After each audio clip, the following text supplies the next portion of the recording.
अब हम देखेंगे संख्या पद्धति कक्षा 9 का प्रश्नावली 1.6। पहला क्वेश्चन है, ज्ञात कीजिए 64 घात में 1/2। हल 64 घात में 1/2। इसको दो विधि से लगाएंगे। पहली विधि देखिए, 64 घात में 2 है, मतलब इसको क्या कर सकते हैं हम, 64 का खंड करेंगे तो क्या आएगा, 2 गुणित 2 गुणित 2 गुणित 2, 2 के 2 दूनी 4 दूनी 8 16 दूनी 32 दूनी 64 घात में 1/2। तो ये कितना हो गया, 1 2 3 4 5 6, तो ये हो गया 2 घात में 6, पूरे के घात में 1/2। यहाँ पर क्या है, घात का घात है, घात का घात है तो इसमें घात गुणा हो जाता है, 2 घाते 6 गुणित 1/2, ये कट जाएगा बराबर 2 घात में 6/2, ये हो जाएगा 2 घात में 3 यानी बराबर 8। या 64 घात में 1/2 का अर्थ हो गया 64 कौणी घात 2, यानी कि 64 का वर्गमूल। तो 64 का वर्गमूल कितना होता है,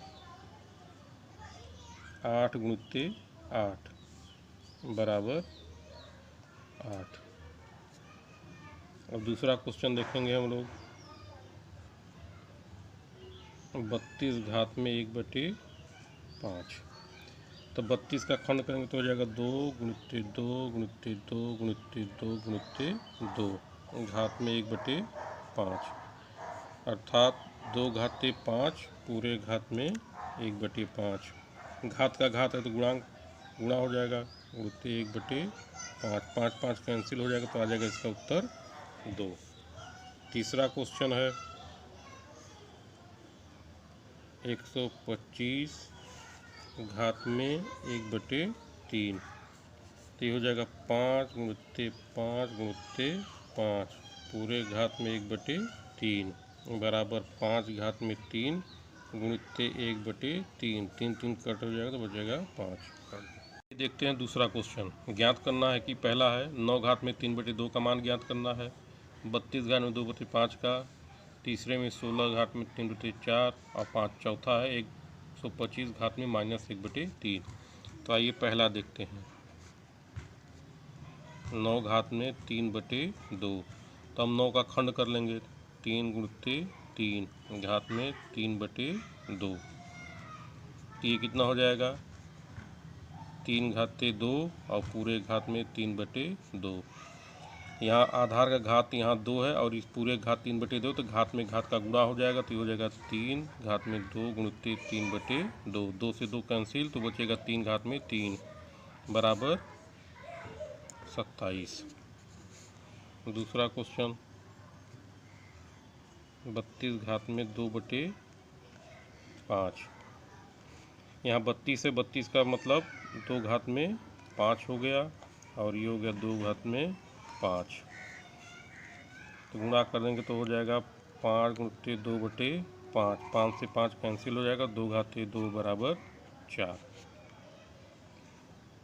तीसरा है 16 घात में 3/4, तो इसका खंड करेंगे 2 गुणित 2 गुणित 2 गुणित 2 घात में 3/4 बराबर 2 घाते 4 पूरे घात में 3/4 बराबर 2 घात में 4 गुणित 3/4, 4 से 4 कैंसिल हो जाएगा तो बचेगा 2 घात में 3 बराबर 8। और चौथा 125 घात में -1/3, तो 125 हो जाएगा तो 5 गुणित 5 गुणित 5 पूरे घात में -1/3 बराबर 5 घाते 3 पूरे घात में -1/3, तो गुणा हो जाएगा तो हो जाएगा 5 घात में 3 गुणित -1/3, 3 से 3 कैंसिल, 5 घात में -1, इसका घातांक -1 है तो इसको हम लिखेंगे 1/5। अब आइए देखते हैं हम तीसरा क्वेश्चन, सरल कीजिए। पहला है 2 घात में 2/3 गुणित 2 घात में 1/5, 2 घात में 2/3 गुणित 2 घात में 1/5 बराबर, यहाँ पर क्या है, आधार दोनों बराबर है। जब आधार दोनों बराबर रहता है तो आधार इसको उसी तरह लिखते हैं, उसके घात में 2/3 प्लस 1/5, तो हो जाएगा 2 घात में, इसका एलसीएम आ जाएगा 15, तो हो जाएगा 3 × 5 = 15, 5 दूनी 10 प्लस ये हो जाएगा 5 तिहाई 3, तो ये आ जाएगा 2 घात में 13/15। दूसरा क्वेश्चन 1/3 घाते 3 पूरे घात में 7 बराबर, इसको हम लिख लेंगे, घातांक नीचे से ऊपर जाता तो चिन्ह बदल जाता है, तो ये हो जाएगा 3 घात में -3 घात में 7, तब घातांक में घातांक तो इसका गुणा हो जाएगा 3 घात में -21, या इसको लिख सकते हैं 1/3 घात में 21। तीसरा क्वेश्चन 11 घात में 1/2 11 घात में 1/4 बराबर, इसको लिखेंगे 11 घात में 1/2 इंटू 11 घात में -1/4 बराबर, अब इसमें आधार दोनों 11 है, इसलिए 11 घात में 1/2 -1/4 बराबर लघुत्तम 4 आ जाएगा, 2 - 1, तो हो जाएगा 11 घात में 1/4। क्वेश्चन 7 घात में 1/2 इंटू 8 में 1/2 बराबर, इसमें घातांक बराबर आधार अलग अलग है, जब घातांक बराबर रहता है तो आधार का गुणा हो जाता है, तो 7 × 8 घात में 1/2, तो ये हो जाएगा 7/56 घात में 1/2। इसको और सरल करना तो लिख देंगे